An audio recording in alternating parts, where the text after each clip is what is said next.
और भाई लोग क्या हालचाल। तो जैसे मैंने कुछ दिन पहले एक शॉट डाला था नाइजर के एग्ज़ाम के लिए, नेक्स्ट के एग्ज़ाम की डेट आ गई 17 फेब से आपका एप्लीकेशन स्टार्ट हो रहा है। मैं उसके रिलेटेड भी वीडियो बना दूंगा कि कैसे क्या एप्लीकेशन प्रोसीजर वगैरह सब। और आपका 22 जून को एग्ज़ाम है जी एडवांस का, ऑलमोस्ट 4-5 दिन बाद।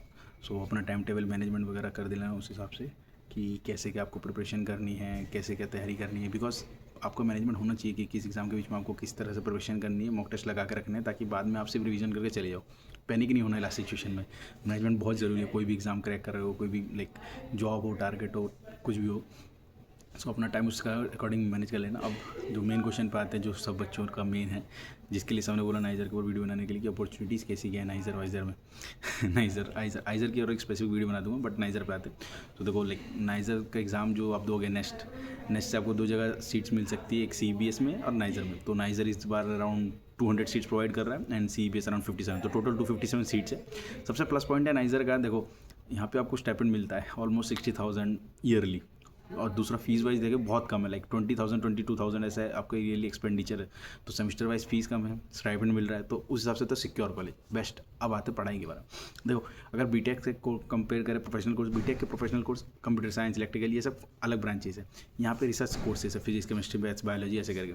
तो इनका मेन बना ही गया था नाइजर आइजर को कि कोर साइंसेस की स्टडीज़ प्रोवाइड करना। लाइक जो फिजिक्स में हाईली इंटरेस्टेड है तो उसको फिजिक्स में हाईली एजुकेशन कोर्सेज प्रोवाइड करना, केमिस्ट्री, मैथ्स, बायोलॉजी, ताकि फर्दर हाई स्टडीज़ के लिए जा सके, लाइक PhD रिसर्च एंड और।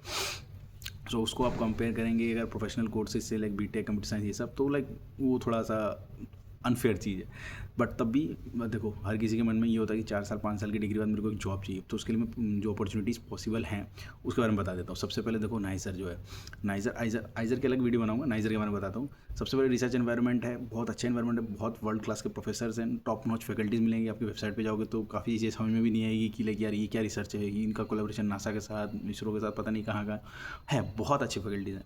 सो आप ईजिली रिसर्च के बारे में जान सकते हैं। तो लाइक आपके पास 5 ईयर के बाद अगर आप नाइजर से रहते हैं तो लाइक 5 साल में से वो पढ़ाई नहीं है, आपको लाइक बहुत अपॉर्चुनिटीज़ मिलेगी फॉरेन, नेशनल, इंटरनेशनल इंटर्नशिप जाने का, मास्टर्स प्रोग्राम पे ज्वाइन होने का, एक्सचेंज प्रोग्राम में जाने का, बहुत कुछ चीज़, एक अलग चीज़ पता चलेगी। लाइक एक अभी तक आप सब देखते आ रहे हो कि 4 साल जॉब वॉब, ये एक अलग लाइफ है।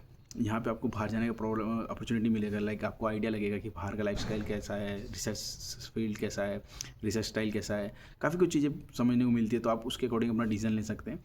तो लाइक आफ्टर 4-5 साल, लाइक 4-5 ईयर्स ऑफ नाइजर की स्टडीज़ के बाद आपको सबसे पहली अपॉर्चुनिटी रहती है कि आप हायर स्टडीज़ के लिए जा सकते हैं।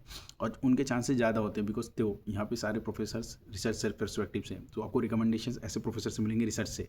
तो आप कहीं भी रिसर्च के लिए जाओगे तो आपके चांसेस ज़्यादा हैं। और आइजर में लाइक आप कंपटीशन क्रैक करके जाते हो तो उनका अलग एक रेपुटेशन भी है। सो आप सबसे पहले तो ऑप्शन ये है कि क्लियर है कि आप हायर स्टडीज़ के लिए जा सकते हो। देन हायर स्टडीज़ के लिए बाहर आप जॉब करें, उसके बाद सेटल हो, वो आपकी कॉल है, वो बहुत लंबी जर्नी अलग है। देन सेकंड अपॉर्चुनिटी है कि लाइक जो मेन करते हैं बच्चे अलग अलग कोर्स में जाने के बाद, जिनको थोड़ा इंटरेस्ट नहीं है इसमें सच में, उनको लगता है कि लाइक हम थोड़ा ऑफ कुछ जाके करना चाहते हैं, तो they go for like teaching in coaching industries. उनको कोचिंग इंडस्ट्री में जाते हैं या कोई स्टार्टअप्स में जाते हैं, खुद का स्टार्टअप बनाते हैं। जैसे काफ़ी नाइजर का आपने देखा होगा अभी जो साइस्त्रा है, वो भी एक स्टार्टअप है। ऐसा स्टार्टअप है आइजर से, एक अमन भैया हैं, वो उन्होंने यूट्यूब चैनल बनाया, इनके स्टार्टअप है। जिसको जैसा फील्ड अच्छा लगा उन्होंने अपने अकॉर्डिंग अपना डिसीजन लिया। इसके अलावा आपको जैसे जो गवर्नमेंट जॉब्स हैं उसके ऑप्शन मिलेंगे, बट आपको सारे एग्ज़ाम देने पड़ेंगे, अलग से इंटरव्यू क्रैक करना पड़ेगा, तब आपको अपॉर्चुनिटी मिलेगी। ओके, सो ये 3 ऑप्शंस थे। सबसे पहले government job, PhD and then आपको अपना स्टार्टअप। हाँ, कंपनीज प्लेसमेंट बहुत कम है। देखो कोर डिपार्टमेंट में कंपनीज आना लाइक बहुत टफ चीज़ है। लाइक आपको उतना सेग्रीगेटेड फील्ड है नहीं, और इतनी ज़्यादा इंडस्ट्री भी मतलब मॉडिफाइड एडवांस है नहीं इंडिया में कि लाइक आपको कोर फील्ड से करके इजीली जॉब मिल जाए। हाँ, जैसे आप फिजिक्स, केमिस्ट्री, मैथ से हो, बट अगर आपको किसी फाइनेंस सेक्टर में जाना है तो आप उसके रिकॉर्डिंग पैरेलल ही, मतलब पहले ही थोड़ी तैयारी कर सकते हैं। मैंने कुछ वीडियोस डाली हैं अपने चैनल पर, आप जाकर देख सकते हैं। जो फिजिक्स डिपार्टमेंट से हैं, केमिस्ट्री डिपार्टमेंट से, उन्होंने कैसे फाइनेंस सेक्टर की जॉब क्रैक करी है। क्योंकि चांसेस हैं, देखो ज़रूरी नहीं कि आप अपने फील्ड स्विच नहीं कर सकते, उसी में रहना है, ठीक है, आप स्विच कर सकते हैं, बट वो चांसेस बहुत कम हो जाते हैं कि लाइक हर कोई नहीं स्विच कर सकता ना। सारी चीज़ के पैरामीटर्स अलग होते हैं, सबकी अंडरस्टैंडिंग अलग होती है। सो मेन जो 3 अपॉर्चुनिटीज़ है यही है। आप PhD के लिए जा सकते हैं, आप गवर्नमेंट जॉब्स के लिए जा सकते हैं अब अवेलेबिलिटी हो, और तीसरा जो है आपका लाइक स्टार्टअप जॉब। और जो एक सबसे इम्पॉर्टेंट चीज़ है, सबसे इम्पॉर्टेंट चीज़, नाइजर से आपको लाइक पार्क में डायरेक्ट इंटरव्यू के लिए जा सकते हैं। पार्क है पावर एटॉमिक रिसर्च सेंटर, वो लाइक सभी जानते हैं। अगर आप इंडिया पे सर्च मारोगे वेबसाइट पे जाकर गूगल पे कि एटॉमिक सेंटर इन इंडिया, तो आपको बार का नाम आएगा। ओके, आप उसकी हिस्ट्री भी पढ़ सकते हैं क्या है बार एक्चुअली में। सो बार के लिए एडमिशन के लिए 2 क्राइटेरिया, आपको गेट में टॉप रैंकिंग होनी चाहिए, अदरवाइज बार का खुद का एग्जाम होता है। बट अगर आप नाइजर से आप डायरेक्ट इंटरव्यू के लिए जा सकते हैं। बट मैं वो बता दूँ, अभी कुछ लोग सोचें भाई बाहर को जा सकते हैं, बाहर में इंटरव्यू बहुत टफ होता है। देखो आपके बेसिक्स क्लियर है तो आपके लिए कुछ भी मिल जाएगा, आपको कोई भी गवर्नमेंट जॉब मिल जाएगी। बट मैं बता दे रहा हूँ, लाइक मेरा काम बताना कि इंटरव्यू बहुत टफ होता है, ऐसे ईजिली नहीं होता है वो, काफ़ी हेक्टिक इंटरव्यू होता है। सो चांसेस आपको पता होना चाहिए क्या सिनेरियोज है, बट तब भी काफ़ी बच्चे क्रैक करते हैं, जाते हैं। Like it depends on you कि आपकी किस तरह से मेहनत है, आपका डेडिकेशन, कि आपका आउट द एंड गोल क्या है, तो उसके अकॉर्डिंग आपकी मेहनत अलाइन होनी चाहिए, तो तभी आप उस चीज़ को क्रैक कर सकते हैं।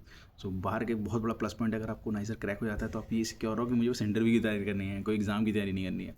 और फिर अगर आप मान लो सपोज इंटरव्यू की तैयारी करोगे, आपके कॉन्सेप्ट इतने स्ट्रॉन्ग और बेसिक्स इतने अच्छे हो जाएंगे कि अगर आप बाई चांस अगर नहीं भी निकलता है तो आप उसके पैरेलल काफ़ी जैसी जॉब्स है, गैजेटेड ऑफिसर की जॉब है, patent officer, food inspector, security, मतलब सिक्योरिटी मतलब वो सिक्योरिटी नहीं गार्ड वाले like food security officer, chemical sector में ऐसे अलग अलग ऑफिसर्स होते हैं, रिसर्च सेक्टर के वैसे ऑफिसर, वो गवर्नमेंट जॉब पे अलग अलग वैकेंसीज होती है। अपने इंडिया में क्या है कि गवर्नमेंट जॉब का काफ़ी का ऐसा प्रॉब्लम है कि कुछ वैकेंसी 3 साल पहले आई है फिर कुछ 4 साल बाद, ऐसा सिक्योर्ड नहीं है। तो बस वो आपके लक के ऊपर है कि जिस साल आप ग्रेजुएट हो रहे हैं उस साल वैकेंसी आ रही है कि नहीं आ रही। इसलिए मैं गवर्नमेंट को इतना ज़्यादा वो नहीं करता, लाइक अच्छा पॉइंट नहीं मानता। लाइक नहीं, जॉब तो ऑब्वियसली अच्छी है, like the thing is like हो सकता है कि आप जब निकल रहे हो पास आउट उस टाइम वो वाली अपॉर्चुनिटी ना अवेलेबल हो। सो आपके पास अपॉर्चुनिटीज़ ये चारों हैं, आप इसके अकॉर्डिंग अपना डिसीजन लें। और कुछ भी अगर स्पेसिफिक डाउट आ रहा है, कोई क्लैरिफिकेशन नहीं है किसी चीज़ को लेके, कमेंट करो, ताकि कि भैया ये चीज़ मेरे को क्लियर नहीं है। क्योंकि देखो रिसर्च पर्सपेक्टिव बहुत अच्छा है, बट सबके गोल्स अलग होते हैं, सबके एक्सपेक्टेशंस अलग होते हैं, सबकी एनर्जी अलग होती है, सबका माइंडसेट अलग होता है। सो किसके लिए रिसर्च जर्नी कैसी है ये कोई कह नहीं सकता है, it's person to person vary. जब तक आप पढ़ोगे नहीं उस चीज़ में, एंटर फील्ड में करोगे नहीं, तो आपको कोई आइडिया नहीं लग सकता। और भी कोई इन्फॉर्मेशन चाहिए हो कि लाइक भैया यहाँ पे डाउट आ रहा है तो आप कमेंट करो, तो मैं उसके रिलेटेड एक वीडियो बनाने की कोशिश करूँ। Okay, good bye, all the best.